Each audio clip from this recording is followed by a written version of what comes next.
Haikal membeli sikat bambu, pulanya singgah ke warung paku. Salam perkenalan, mari bertemu. Ainun Naswah, itulah namaku. Saya Ainun Naswah binti Abdul Karim, berumur 11 tahun.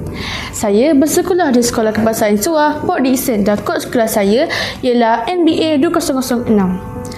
Cita-cita saya ialah menjadi seorang doktor dan hobi saya ialah membaca buku. Hadirin yang dihormati, bayangkan seorang ayah yang tidak dapat melihat dunia dengan matanya, namun mampu melihat masa depan anaknya dengan penuh harapan dan kasih sayang.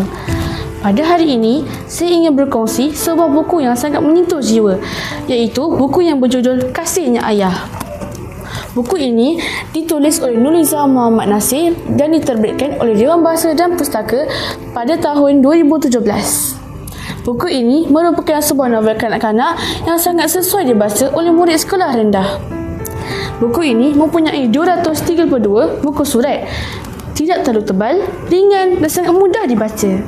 Walaupun nipis, namun kisah yang terkandung di dalamnya penuh dengan emosi, pengajaran dan kasih sayang seorang ayah. Novel ini mengisahkan seorang kanak-kanak lelaki bernama Haikal. Haikal seorang murid yang pintar, namun dia sering malas berusaha dan tidak menyiapkan kerja sekolah. Akibatnya, dia selalu dimarahi dan dihukum oleh guru di sekolahnya.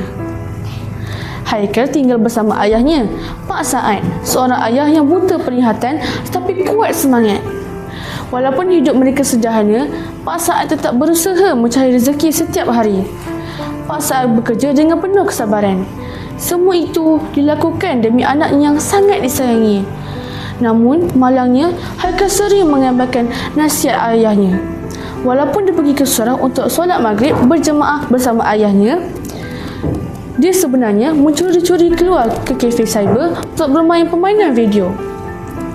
Di sudut hatinya, Haikal sedar bahawa perbuatannya itu salah. Dia juga tahu bahawa ayahnya yang buta dan ibunya yang rabun sangat mengharapkan dia menjadi anak yang baik. Namun, dia masih terjebak dengan kenakalannya. Sehinggalah suatu hari, satu peristiwa berlaku yang benar-benar mengubah hidupnya. Ketika Pak Saad sedang menjual dadih di perkarangan masjid, ayahnya tiba-tiba jatuh pingsan. Saat itu, hati Haikal tersentak. Dia mula sedar bahawa ayahnya telah terlalu banyak berkorban demi dirinya. Namun, ujian tidak berhenti di situ. Ketika Haikal sedang berusaha untuk berubah menjadi anak yang baik, dia telah diculik oleh sekumpulan penjenayah. Sebenarnya, penculikan itu bukan ditujukan kepadanya. Sasaran sebenar mereka ialah Rizwan, seorang anak yang kaya, juga merupakan musuhnya di sekolah. Dalam keadaan takut dan cemas, Haikal berusaha dengan penuh keberanian untuk melarikan diri daripada penculik tersebut. Pengalaman itu membuatkan Haikal benar-benar memahami nilai kehidupan, pengorbanan keluarga dan kasih sayang seorang ayah. Akhirnya, Haikal berjaya meluluskan diri dan pulang semula ke pangkuan ayahnya yang sangat menyayanginya.